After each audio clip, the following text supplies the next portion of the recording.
Kush, hi. Hi. Hello everyone. Hello everyone. Hello everyone. Welcome back to my YouTube channel Wellbeing. आज बात करेंगे silent killer disease जिसे diabetes भी कहा जाता है।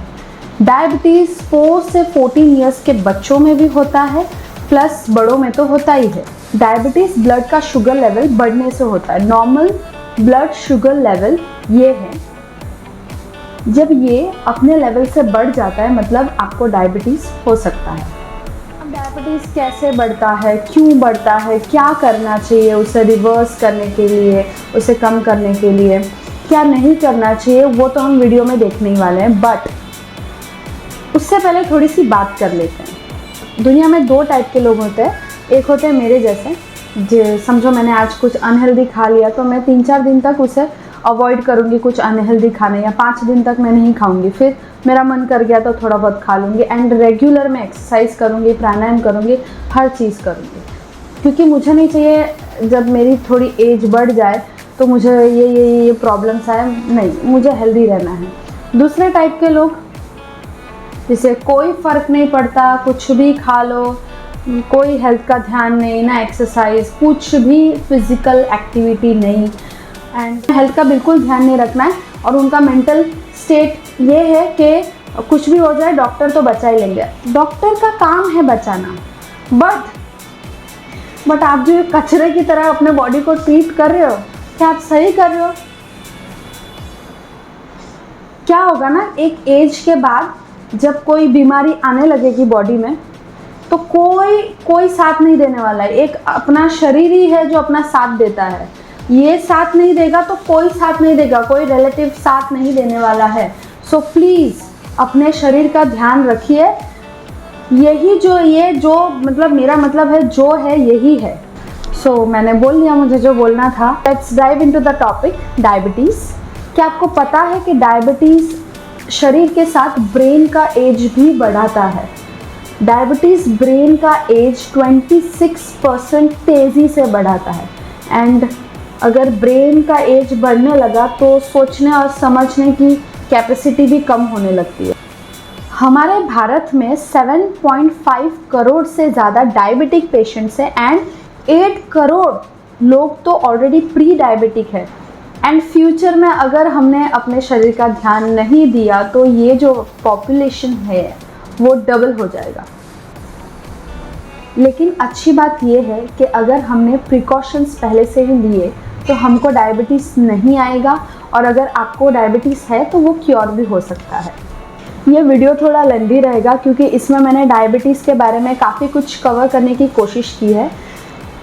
अगर ये वीडियो एंड तक देखोगे तो ये आपके लिए बहुत बेनिफिशियल रहेगा, क्योंकि इसमें आपको समझ आएगा कि आपका डायबिटीज़ बढ़ क्यों रहा है, क्या ऐसे बॉडी में चेंजेस हो रहे हैं, आप अपने शुगर लेवल को रिवर्स कैसे कर सकते हो, बेसिकली कम कैसे कर सकते हो। एंड आप खुद ये वीडियो देखने के बाद अगर आपने वो सारी चीज़ें की जो मैंने बताई तो आप खुद वो एविडेंस बन सकते हो कि आपने खुद अपना डायबिटीज़ ये सब करके ठीक कर लिया है। यस, आप खुद बन सकते हो। सो प्लीज़ ये वीडियो एंड तक देखिए, क्योंकि जिनको डायबिटीज़ है उनको तो पता है कि हमें डायबिटीज़ है, वो तो मेडिकेशंस ले रहे और अपना डायबिटीज़ का लेवल कम कर रहे हैं। बट जो प्री डायबिटिक है, बहुत सारे लोग प्री डायबिटिक होते हैं लेकिन उनको पता ही नहीं रहता है। इस वीडियो में मैंने टाइप 1 एंड टाइप 2 डायबिटीज़ समझाया है। हम सब ने बचपन में एक चीज़ पढ़ा है कि काफ़ी लोअर स्टैंडर्ड में पढ़ा है कि हमारे सेल्स को शुगर एंड ऑक्सीजन चाहिए और बदले में वो हमें देता है एनर्जी एंड कार्बन डाइऑक्साइड। अब जो एनर्जी ये सेल्स दे रहा है वो एनर्जी वो खुद यूज़ कर लेता है अपने सारे एक्टिविटीज़ को करने के लिए। जैसे कि हम जो भी पूरे दिन में एक्टिविटीज़ करते हैं, जैसे मैं वीडियो बना रही हूँ, मैं आपको बता रही हूँ, एंड आप ये वीडियो को सुन रहे हैं, तो ये सारे एक्टिविटीज़ करने के लिए हमें एनर्जी चाहिए जो इस तरीके से मिलता है, सेल्स हमें देता है। एंड अगर आपके पास थोड़ी एनर्जी बच जाए तो ये वीडियो लाइक एंड सब्सक्राइब भी कर दें। आई एम श्योर आपके सेल्स इतना तो काम कर ही रहे हैं। अब मैंने जैसे बताया कि सेल्स को शुगर चाहिए एंड ऑक्सीजन चाहिए। अब ये शुगर एंड ऑक्सीजन उसे देता कौन है? कोई तो होगा ना जो उसे देता होगा। शुगर देता है उसे हमारा डाइजेस्टिव सिस्टम, एंड ऑक्सीजन उसे मिलता है रेस्पिरेटरी सिस्टम से। तो ऑक्सीजन तो बनाने की ज़रूरत है नहीं, बिकॉज हमारा मदर नेचर हमें ऑक्सीजन प्रोवाइड करते हैं, एंड ये रेस्पिरेटरी सिस्टम ऑक्सीजन को हमारे बॉडी में अंदर आने देता है, एंड बाकी सब फंक्शंस होते हैं। बट हमें शुगर बनाने की ज़रूरत है, एंड हमारा digestive system, okay, digestive system ये शुगर बनाता है। अब डाइजेस्टिव सिस्टम ने शुगर बना लिया, रेस्पिरेटरी सिस्टम ने ऑक्सीजन अंदर आने दिया, बट ये दो चीज़ सेल्स तक पहुँचेगा कैसे? ये दोनों चीज़ों को एक गाड़ी में बिठाना पड़ेगा, फिर वो गाड़ी लेके जाएगी सेल्स तक। अब ये गाड़ी है हमारा ब्लड, जो कि सर्कुलेटरी सिस्टम का पार्ट है। तो मतलब यहाँ से डाइजेस्टिव सिस्टम से आया शुगर, एंड वहाँ से रेस्पिरेटरी सिस्टम से आया ऑक्सीजन, ये दोनों ब्लड में मिक्स होता है एंड सेल्स तक पहुँचते हैं। अब मेन फोकस करेंगे कि शुगर बढ़ता कैसे है सेल्स के अंदर। अब हम जो खाना खाते हैं वो खाना जाता है हमारे स्टमक के अंदर, स्टमक में वो खाना और ज़्यादा ब्रेक डाउन होता है, फिर ये खाना चला जाता है हमारे स्मॉल इंटेस्टाइन में। स्मॉल इंटेस्टाइन में ये और ज़्यादा टुकड़ों में ब्रेक डाउन हो जाता है एंड बनता है ग्लूकोज या शुगर। अब ये स्मॉल इंटेस्टाइन के जो सेल्स हैं वो ये शुगर को अब्सॉर्ब कर लेते हैं, मतलब सोख लेते हैं, एंड ये शुगर को बोल देते हैं कि जा ब्लड में चले जा। तो ये शुगर बेचारा उसकी बात सुन के ब्लड में चले जाता है। मैं सचमुच चला जाऊंगा। चल चल चल चल चल। मैं जा रहा हूँ। अरे तू जा रही है। जब ये ब्लड टहलते टहलते मस्ती में जब पैंक्रियास तक पहुंचता है, तो पैंक्रियास को लगता है अरे बाप रे, इसके अंदर तो बहुत ज़्यादा शुगर है, क्योंकि पता है ना स्मॉल इंटेस्टाइन ने ब्लड में शुगर डाल दिया था, शुगर को बोला था तुम चले जाओ। तो पैंक्रियास को वो पता चल जाता है कि इसमें बहुत ज़्यादा शुगर है, और पैंक्रियास के पास एक हार्मोन होता है जिसे इंसुलिन कहा जाता है। तो अब पैंक्रियास क्या करता है कि इंसुलिन के तुम ब्लड में जाओ और ब्लड में जितना भी शुगर है उसे कम करके आओ, एक लेवल तक, एक रिक्वायर्ड अमाउंट तक कम करके आओ। तो इंसुलिन बेचारा बात मान लेता है एंड वो ब्लड में चला जाता है। बट अब क्वेश्चन ये है कि इंसुलिन ये करता कैसे, ब्लड शुगर को कैसे कम करता है? सेल्स को जब शुगर की ज़रूरत पड़ती है तो इंसुलिन एंड शुगर दोनों ब्लड में से निकल के सेल्स तक पहुंच जाते हैं। अब सेल जो है ना वो इंसुलिन की बहुत इज्जत करता है, उसे पता होता है कि इंसुलिन आने वाला है एंड उसे शुगर देने वाला है, तो इसलिए वो इंसुलिन के लिए एक स्पेशल चेयर रखता है जिसमें वो सोचता है कि इंसुलिन भैया आएंगे, इस पर बैठेंगे, इज्जत। तो वैसे ही इंसुलिन आता है, सेल्स के ऊपर बैठता है। तो जो चीज़ के ऊपर इंसुलिन बैठ जाता है that is called insulin receptor. Yes, cells के ऊपर इंसुलिन रिसेप्टर होता है जिस पे इंसुलिन आता है, उससे उसके साथ अटैच हो जाता है। एंड इंसुलिन के पास सेल्स को खोलने के लिए एक चाबी भी होता है, वो चाबी से इंसुलिन सेल्स को खोलता है एंड सेल्स ओपन होते हैं एंड शुगर अंदर चला जाता है। जितना सेल्स को चाहिए उतना शुगर अंदर चला जाता है।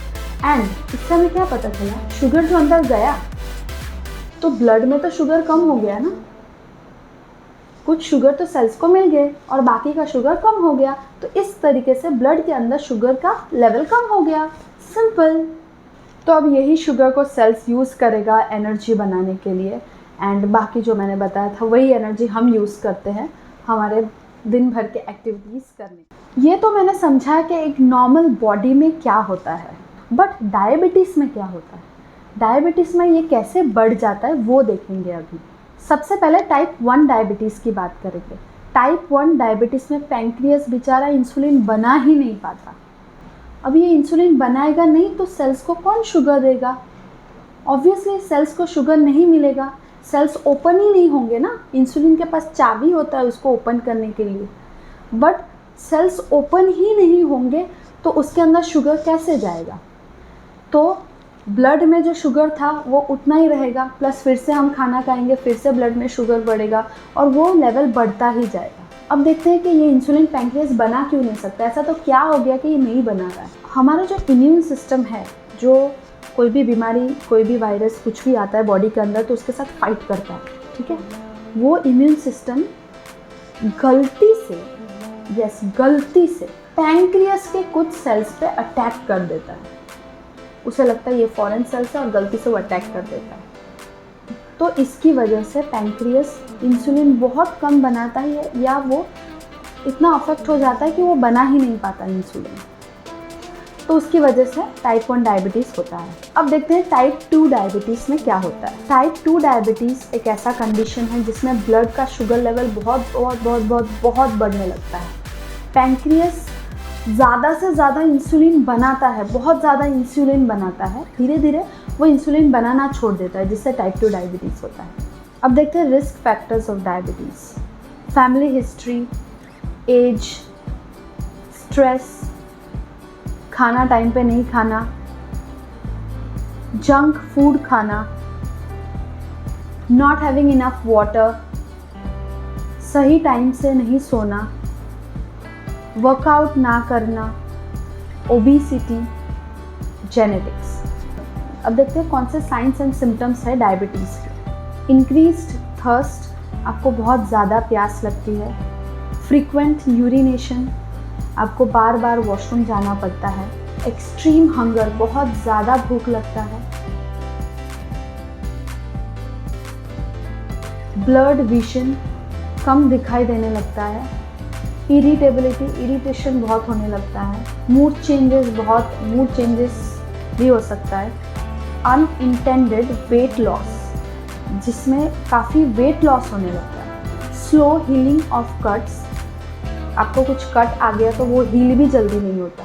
फटीग, बहुत ज़्यादा टायर्डनेस होने लगता है। एंड वजाइनल इन्फेक्शन भी हो सकता है। अब आते हैं मेरे फेवरेट पार्ट पे, कौन से प्राणायाम एंड योग आसन हम कर सकते हैं फॉर डायबिटीज़। एंड आप रेगुलरली ये सारे प्राणायाम एंड योगासन करोगे तो आपको डेफिनेटली मदद मिलेगा। मैंने पहले भी बोला था, आप खुद एविडेंस बनोगे।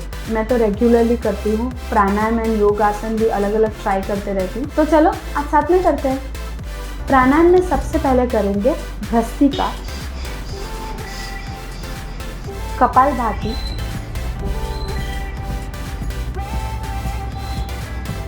अनुलोम विलोम। अब मैं 11 योग आसन बताने वाली हूँ।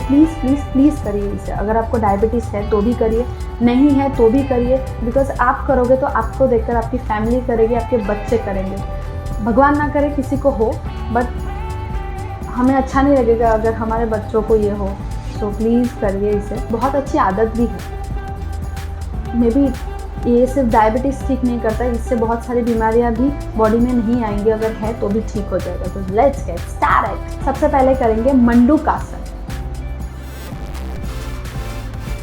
शशक आसन, सेतु बंधासन, सर्वांगासन, वक्रासन, गौमुख आसन, नौकासन, पवन मुक्तासन,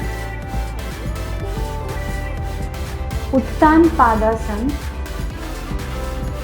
शीर्षासन।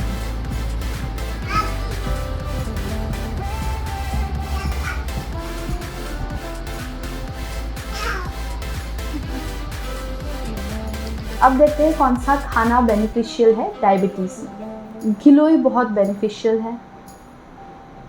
खीरा, करेला, टमाटर का आप जूस बना के पी सकते हो।